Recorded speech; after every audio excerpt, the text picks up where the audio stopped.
Welcome to episode 39 of the Brew Crew Scoop. The Brewers are a season high 24 games over 500 right now. They were hot last time we talked, last couple of times we talked, it seemed like, and they're even hotter, just about as hot as it gets. So hopefully it stays that way through the rest of September and into the playoffs. But things are looking real good here in Milwaukee. Yes, sir. Hot weekend. Hopefully we keep rolling against the Cards and shut out the division, regardless of how hot the Cubs get. Yeah, we'll get into all that. The Cubs too. They have seemed to finally hit their first real good stretch of the season. So hopefully it's a little too late. Weekly recap. Last time we recorded, the Brewers were headed into game 2 with the Giants in town. William Contreras homered in that game, and the Brewers won 5-3. Game 3, the Giants or the Brewers took the Giants series. It was a 6-0 win. William Contreras stole home plate. Aaron Savali went 7 scoreless. He has been really good for the Brewers at home this year. Overall, kind of average since he's been in Milwaukee, but at home as a Brewer has been really, really good. Then the Brewers went to Cincinnati, started off with a doubleheader on Friday. Willy Adames homered in this game and the next 4, not to spoil anything. But the Brewers won 5-4. In 10, William Contreras hit a homer. Doubleheader, as I mentioned, later that night. Brewers went about as good as it could possibly go for the crew. 7 scoreless for DL Hall. He put together his second of 2 really good starts since he's been back. 15 hits for the Brewers, 14 runs, 4 homers, 14-0 win. A couple of those homers and runs off of old friend Luke Maile pitching for the Reds. Game 3 was a 5-4 win. Trio homered for the lead in the top of the 9th. Just another signature moment for the kid. Ashby got the W and looked really good, up to 99. Until he can figure out how to be a starter, hopefully in the future, it looks like there might be a little bit of promise for him out of the bullpen, which is good because we were very high on him for a while, and it kind of came crumbling down. So hopefully he can build that back. Game 4, the Brewers were close, but not quite. Could not pull off the sweep in 4 games with the Reds. They lost 4-3 in 11. Bryce Wilson got the loss there in the 11th. Then the Cardinals came to town. It was a 9-3 win last night on Monday, or during the day on Monday, I should say, Labor Day game. Willy Adames hit his 29th homer on his 29th birthday, his 5th home run in 5 games.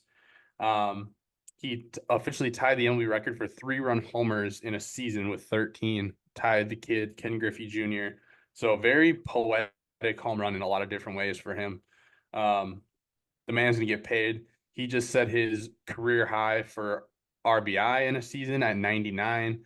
So he's going to break 100 for the first time in his career. And yeah, he's having a great contract year. Overall, Brewers are 6-1 since the last episode. 24 over 500, as I mentioned, 81-57. They have a 10-game lead over the Cubs in the division. Magic number is 14. And then 2 things I wanted to shout out before I let you do your segments was Bryce Terang had his 40th steal. And Jackson Chourio is 2 home runs away from being the first player to hit 20 home runs and steal 20 bases in a single season in MLB history before turning 21. When I had been previously searching that, I didn't realize I was doing age 20 seasons. So a lot of these guys did turn 21 at the end of the year. Obviously that you're splitting hairs there, but Mike Trout hit his 20th homer. He's the only other guy who came, or he's the closest guy to doing it. He hit his 20th homer on his 21st birthday. So Oof. Chourio will be the first. If he can hit 2 more home runs in September, he will be the first player in MLB history to go I 2020. mean, you got to wonder what time of day Mike Trout was born. Perhaps Right. you're not splitting hairs well enough, and you're really Yeah. screwing Mike Trout out of this one. Yeah. And there have been guys, I believe the way McCalvy tweeted it yesterday made it seem like no one has hit 20 homers and 20 stolen bases before turning 21. But what he meant was in a single season because Trout was over that with us that was his second year in the league. So I mean, props to him for coming up as a teenager. But Trey will be the first if you throw on that caveat to do it. Which either way, even if we're splitting hairs, the only man in MLB history to do it, that is crazy. And Mm. fingers crossed he can get there. Definitely. Yeah, speaking of that individual, Jackson Churio, hot hitters segment Stop dropping on fire, Ricky Bobby! I'm on fire! He's so hot right now. is not going to Jackson Churio while he is runner-up one. With his 25 plate appearances, 8 hits, 3 doubles, 2 home runs, 5 runs, 7 RBI, 5 walks, and a steal for a 1.37 OPS. Only the second OPS since we last talked. And the third best OPS is held by Willy Adames with a 1.218.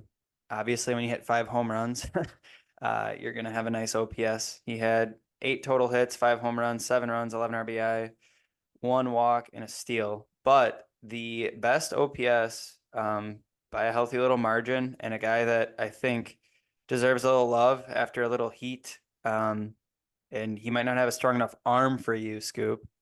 But Garrett Mitchell, 20 plate appearances, 7 hits, 1 double, 1 triple, 2 home runs, 6 runs, 3 RBI, 3 walks, and 3 steals for a 1.441 OPS since we last talked. Yeah, kind of crazy, I guess, just by watching and then, getting updates, this and that. My head thought Willie or Jackson, but Garrett Mitchell is the hottest of the hot hitters. Yeah, adding to your segment real quick, I do want to give a shout out to Garrett Mitchell for his week for sure. Heating up has been awesome to see. Nice little outfield group there with Perkins, Robin, and I think 2 home runs since the last episode. I think that they were both since the last episode. One crazy one in Cincinnati. Yes, I did mention that Garrett Mitchell has a very weak arm and a weird arm path, but he also had a shoulder injury. But I did notice that before his injury last year. But I like Garrett Mitchell a lot. Just wanted to add to Willie's thing I tweeted yesterday, but in case you didn't see it, players with at least 5 homers and 11 runs batted in a 5-game stretch. A few of these guys, it was multiple spans because they actually went like 7 games with or 6 games with 6 homers, even more RBI. But the minimum to get on this list was George Scott, Ogilvy, Cooper, Swaim, Greg Vaughn, Burnitz, Jenkins, Hart, Yelich, Tellez, Adames. So kind of a short list there for franchise history of the guys who've been this hot in a 5-game stretch. I also was trying to find it and I couldn't do it the smart way by filtering, but I'm just on the Brewers all-time season leaderboard. Willy Adames is currently tied for the 41st best season as far as RBIs go with his 99. And unless Yount did it while he was still technically at short, it's also the best shortstop season for Brewer RBI. So, and I think he'll pass Yount's best RBI seasons probably anyways. So, preemptive early shout out for the best single shortstop season in Brewers history? ? I don't know. I admittedly don't know what I mean. Yount did win an MVP at short, so I doubt it, but we have more metrics now. Let me pull up his 82 right now. Looks like his MVP season. Yeah, he had had a 210 hits, 114 driven in as a shortstop that year. So, but if you look at the all-time list I pulled up, and Yount only played 52% of his games at short. So if you put the bar just above that, I did it at 60%. Willy Adames has a chance to pass. Oh shoot, I can't remember if it was Vina now. Give me 1 second. But he's a chance to be the most runs batted in for a shortstop for a guy who played at least 60% of games in Milwaukee. Obviously, Willie plays 100% of games at shortstop unless you count DH. But it's Jose Valentin is number 1 with 343. I think Willie is at 334 if I add 3 to this count that I had the other day. So about 10 away. Nice. Yeah, when I was skimming, I just saw Yount's other 2 best seasons were 103, and that was in 87, 89. And I figured those were his outfield years, but the 114. Well, hey, at this pace, Willie's gonna go way past that if he keeps his home run rate up. Yep. So hot hitters, as we can tell, a lot of the guys were pretty hot, but I would argue the untouchable pitchers were hotter or more untouchable because you fellas are untouchable. Is that the thing? No one can get to you? Untouchable. out of the 14 guys to throw since we last talked, 10 did not give up an earned run. That makes the untouchable segment rather difficult. So starters, I'll shout out. Savali and Hall both went 7 shutout. Savali gave up 2 hits, 2 walks. Hall gave up 4 hits, 1 walk. Savali 7K, Hall 5K. Both outstanding outings, obviously, and I think Dale Hall coming up and doing that was huge. Taking the ball in a doubleheader, going 7 innings. Pretty much nothing else you could ask for in that situation, and he looked good. So love to see that. And then the other thing, to piggyback off those 10 guys not giving up an earned run, the bullpen gave up 0 earned runs. It's pretty good. So out of the bullpen, I'm just gonna highlight Joe Ross because he went 4 innings, shutouts, had 7 Ks in those 4 innings, gave up 1 hit, 1 walk, and is serving a pretty valuable piece as a kind of length guy out of the pen, which we knew was a possibility even early on when we signed him, pending how things went. But it's awesome, and he's still able to contribute. And then you shouted out Aaron Ashby, and I'm gonna just continue on there. So he also pitched 4 innings, gave up 1 hit, 1 walk with 6 strikeouts. He looks a whole lot better out of the pen. And it's obviously good to see him have some success because it wasn't looking so pretty for a while. But yeah. Yeah, looking at the standings now, then focus on the National League because I know that's what we're all concerned about right now. The Brewers are a half game behind the Phillies. We could call it a full game since they don't have the tiebreaker as it sits, and I don't believe they'll be able to get it. They have the same amount of wins at 81, but a half game behind the Phillies for that bye. Looking at the wild card standings, because the Cubs have made it uncomfortably close, in my opinion. They were red hot, but they're 8-2 in their last 10. They lost last night on a bullpen blowing it for them. 71-67 now. They're 4 games over 500. So kudos to them on kind of turning around what was a pretty bad season and making it interesting. At least it's a 3.5 game deficit. They would have to leapfrog the Mets and probably the Braves as well to get into that final wild card spot. If they make that final wild card spot and the Brewers do not get that bye, that would not be good to see the Cubs in Milwaukee for a best of 3. I would not like that at all. Best of 3s are way too random for my comfort. And we know there will be a lot of Cubs fans there. So I do not want that to happen. So fingers crossed that 1, we get that bye, but 2, that the Cubs don't make the playoffs anyways. So yeah, I don't really want to play anyone in the wild card series, to be honest. no, this the best of 3 is just too random. It stinks. But especially when you win a division, I feel like they got to find a way to mitigate that. So if you're a division winner, you play in the divisional round. But anyways, transactions. Brewer Hicklin is the first Brewer in Brewers history. He came up and hasn't done anything yet, but cool to reward him with the call-up spot after an incredible year in Nashville. Yep, They I was also gonna go say ahead. Brewer Hicklin had the 2040 season in AAA. Mhm. Also wanted to shout out that he played football. Well, at least he was in the roster at UAB, and then they got rid of their program, and then they brought the program back, and he was still going to try to play as a receiver. I don't know if he actually recorded stats, but was a 2-sport guy at UAB. And then I know Hall and Ashby had been up, but Hall was back down after his start. That seems more strategic than anything. He's definitely in the picture right now for down the stretch and in the playoffs. So Brewers made 4 transactions a couple hours ago. Hobie is back off of IL. Brian Hudson was optioned. Bryce Wilson went on IL, and Figueroa was recalled. Wilson, don't know if it's phantom IL or not. He had been struggling, and we kind of an overcrowded bullpen right now, which is a great thing. Hudson being optioned, he's just been worked so much. I would not read too much into that at all. They're probably just giving him some rest. Yeah, I just saw a tweet from Jack Stern, and Pat Murphy said the Brewers haven't liked how the ball has come out of Hudson's hand or how his body's responded after recent outings. So the assignment is a refresher to get him back to a better spot mechanically and stuff wise. So I think it sounds like it basically could have been a phantom IL, but they had the option and just used it.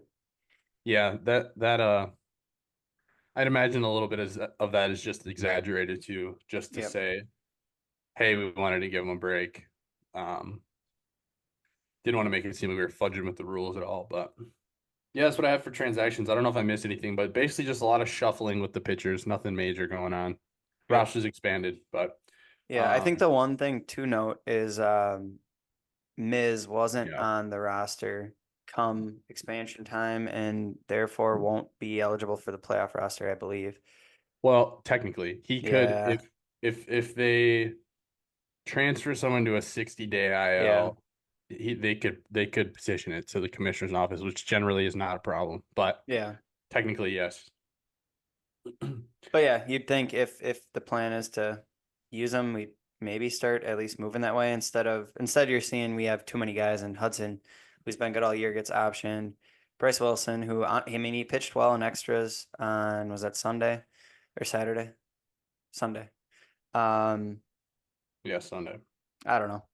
I don't know if we'll see him, but it's Yeah. nice to have that in the holster. Yeah. Around the farm. If it hadn't been for those meddling kids. If it hadn't been for you meddling kids. Ah, meddling kids. If it hadn't been for these meddling laddies. Dylan O'Reilly stole his 60th base in the minors this year.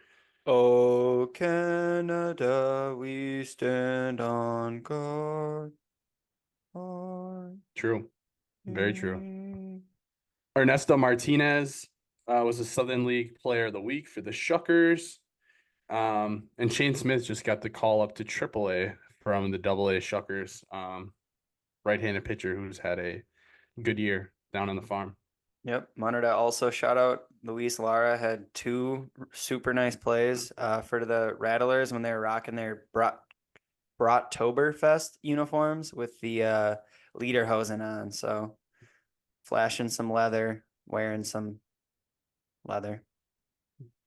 Flashing some hosing. Yeah. That's what I'm saying. Flash your hosen. Let's get these views up.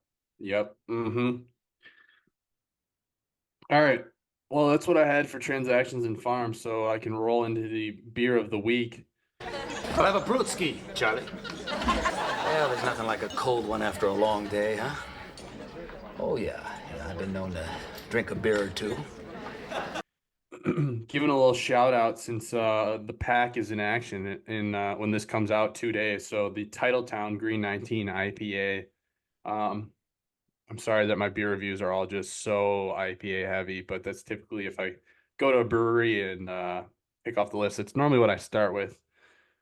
But yeah, go Pack. Packer fan Yeah. pod. It's weird. I only see you drink Miller Lights, but you're out here reviewing IPAs. Yeah, I know. Cost efficient beer of the Brewers. All right, my random game in Brewers history. Random. So my marketing department, you said, well, that didn't sound too random. So every time I do this, so I decided, you know, what's today's date? September 3rd. All right, well, what happened in September? What happened in September 3rd in 1982? Just pick the date. So that's about as random as it gets. I just picked it. The movie's coming out next week. Just a bit outside. So 82 Brewers have been on the mind. It was the California Angels in Milwaukee. So this obviously is the year where the Brewers knocked them out in Milwaukee to go to the World Series. Also, I walked into a Lids this weekend and I saw some of the old California Angels hats and stuff, and it's an all-time. Yeah, the 90s ones especially, or the 2000s. I might actually talk about the Angels later, so I'll save any more Angels talk. No, you're good, because I have bad news. The Brewers lose this game 5-2, but that's what happens when it's random. Starting lineups for the Angels: Downing, Carew, DeCinces, Jackson, Don Baylor, Beniquez, Gritch, Foley, Boone, and Tommy John on the mound. Well, we ended up playing them in the playoffs, so it's a relevant matchup. Yes, yeah, absolutely. Molitor, Yount, Cooper, Simmons, Thomas, Money, Brohard, Moore, Gantner, and Bob McClure on the mound for the Brewers. Downing, Beniquez, and Grich all had runs batted in. On the Brewers side, Jim Gantner had an RBI. The Brewers scored 2 in the bottom of the second to make it 2-1. The rest of the frames were scoreless except for a 4-run top of the 6th for the Angels. They scored 5 runs on 7 hits, 1 error, and the Brewers had 2 runs on 8 hits, so they out-hit him. But Tommy John won his 11th game of the year, and Bob McClure lost his 7th. Attendance 35,217. Was it a home game? Sorry. Yeah, it was. It was. Yeah. Well, WC. that was probably one of the last matchups before, because the playoff series, the AL championship against them was October 5th to 10th. So Yeah. Oh wow. The ALCS MVP was Fred Lynn. Yeah, who I was did know not, that. Actually, not a yeah. Brewer. Interesting. Also, yeah. the 82 World Series MVP was hold on, I gotta figure this out now. It was the catcher who Yeah, who it was the had, I know what you're talking about. Yeah, he's who passed we away since, but he Belt. yep. He and then when you look at the stats, he totally snubbed one of his teammates too. Oh gosh, what's his name? Daryl Porter. Daryl Porter. He did like nothing flashy in that series, and I've watched a lot of the highlights. I don't recall a walk-off home run in Game 7, but Yeah. He was good as a Brewer though. I remember talking about him in the Yep. offseason. yeah. All right. Well, I'll let you start with your final thoughts. I don't know how many of them you got, but I also just pulled a little Oh bit yeah, of you know Statcast what? stuff. I'm sorry. I just looked down. I forgot. Cole, what do you have for Statcast? Baseball isn't just numbers. It's not science. You sure about that? Well, you're good. I like to leave it for the end so Kian can take his nap and then we'll wake him Yeah. up when I'm done. No, I just wanted to say that you kind of talked about it actually, but Ashby as a starter in the majors this year was lucky to average 95 with his fastball. And in his outing since, his fastball average has been 96.2, 97.4, 97.7. As you said, he's touched higher than that. And even in AAA, I'm saying fastball, his sinker, same thing. His sinker was 93.9 average velo. So that is up, and that is obviously good to see. The other thing I wanted to look into was Tobias Myers a little bit. He's just started to look a little more human, and people have started asking if he's fatigued, this and that. Velo wise, his average velo on the year for his fastball is 92.8, and he's sitting like 92.5 in his last outing. So he's not really down, honestly, anything significant, but especially with a spin rate guy like that, I think a little fatigue takes off a little bit of the spin rate, and that is kind of what I think makes him elite, is his that rising effect. So I mean, you would know, you've pitched enough in your life. If you're a little fatigued and just a little bit off with spin rate and stuff like that, your elite stuff turns a lot more human real quick, I think. So I think that might be what it be, but at the same time, who knows?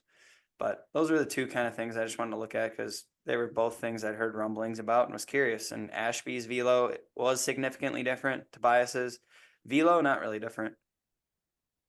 Yeah, hopefully they can clinch a playoff spot early and maybe give Tobias an extra day or two of rest down the stretch. They are going to need to try to treat the rest of the season like a playoff game, unfortunately, because you know, a 1-game difference in the standings can move you a whole round closer to the World Series. So they're gonna have to be cautiously aggressive. But yeah, hopefully they can give a little rest because I do agree with Tobias. If he loses a little bit of velo, a little bit of spin rate, his stuff just is a tiny bit less sharp. He's definitely not going to be nearly as effective as he has been. Yeah. Yeah. So for final thoughts, I was gonna bring this up while I talked about Brewer Hicklin's football career, but Monte Harrison had this his is my first one final thought. Okay, go ahead. You can have had it. his first 2 receptions in his collegiate football career at Arkansas. So Pig Suey, that's for you, Sam Bjorklund. Shout out Monte Harrison. Super Shout cool. out Arkansas. Yeah. I really thought you were gonna shout this out, but now that I know you're not, I'll bring it up. You forgot a significant Nashville sound from last weekend in the I'm not Around the gonna lie. Farm segment. I prepped very quickly after work before this podcast, so I probably did forget. What is it? Well, do you recall who was participating in a home run derby in Nashville? Oh, I sure do. One of my favorites as a kid, Manny Ramirez, and he was on the winning team, right, for the home run derby for the I Sounds. believe Yeah. he was. Yep. So that's pretty cool. And then I was gonna note this weekend, Scoop, you were out of town, but a couple friends were watching the USC LSU game. When that ended, hit like guide or something, and the Samsung TV brought me to this random channel that I watch sometimes, and it's like literally just plays old random baseball games. It had a 2017 WBC game on, and it was funny because it was us and then my significant other and another friend's significant other, and they were like, "Is this live? Are we really?" And then we explained like, "No, it's super random," but we were all super into it. And then right after we said that, like, no, it's not live, but it's still sick. Luke Roy walked in and the whole room just went, Luke. And it was super funny because a lot of the times my girlfriend's like, what do you guys do when you hang out? And then there's all the memes like what guys do, and they'll just like say sports names, and that literally happened. So they saw it. They see what we're up Luke to. Roy and Yelly teammates, huh? I didn't know Luke Roy was on that team. Yep. We actually ended up losing that game that we were watching to the Dominican Republic. Started by Stroman, who in the last WBC, if That's you do right. recall, was no longer playing as an American.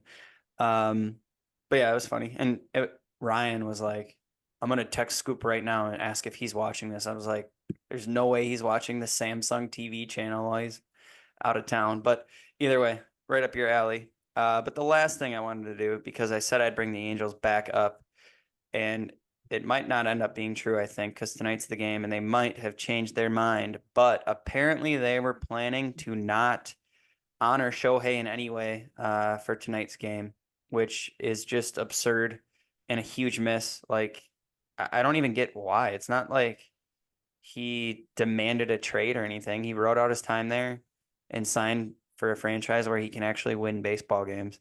And he Just chose to go to the Angels in the first place. yeah, They like didn't he did them a draft him. favor. Yeah. Mhm. I just it's stupid to me. I don't understand at all why they would want to do that. Like, if you're an owner, why would he want to have stayed there anyways? Well, You're otherwise lucky your that owner's a Mike Trout, genius. yeah. You're Yeah. lucky that Mike Trout has like, what's the syndrome called when someone like abducts you and then you think like they're in the right and you belong with them? Stockholm syndrome or whatever. Yeah, I don't know. Mike the Trout's name got a for it. bad case of that because Yeah. he should also get out of there. Rendon belongs there. That's fair, but not Trout. Mhm. But yeah, just wanted to shout out the Angels for at least trying to combat the White Sox for worst franchise in baseball right now, even though the Angels look a lot better on the field. I was listening to Shohei today, and he noted that the White Sox, or I guess it was yesterday, but the White Sox have lost 40 of their last 45 games. I didn't fact check that, but it sounded like I should have, because that can't be real. That is Mhm. absurd. It's Parkside numbers. Oh, here we go. We would have beat him in a 7-game series. You might have got a couple runs off them. I don't know, Yeah. but Yeah. The White Sox are brutal. I don't know where they go from there. They're not far removed either from being like this could be an interesting team to watch. They got a lot of good pieces. Yeah. yeah, they had a lot of fun guys, and that turned out to nothing. And what I don't like, they didn't really get a lot for those guys. They waited for them all to start showing they weren't necessarily great and got like nothing. I don't even know what they got for Eloy. Not much. Not much. But yeah. All right. Well, it's September 3rd, and the Brewers are knocking on the door of a division championship, 90+ wins. Exciting times in Milwaukee. So let's go out there, keep winning, and hopefully we can steal that bye. Yeah, that would be freaking huge for this team. And still in the running for best record in baseball too. So yeah, good stuff. Good stuff. All right. Well, hey, go Brewers. stay hot.